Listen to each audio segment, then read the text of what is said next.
Welcome to Drawliper channel, and in today's video I'm going to show you how to download Spotify in your Android phone. So at first open up your Google Play Store and then search for Spotify.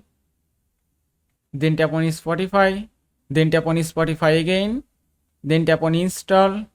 Now Spotify will be downloaded and installed automatically. You don't have to do anything. Now just give it a moment to download it.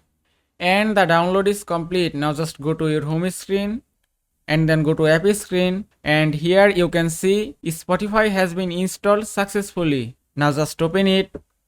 Now from here you can log in or sign up your Spotify account. If I tap on continue with Google and then choose Google account, then tap on dismiss, then tap on dismiss again, and here it is. Now Spotify is ready for use.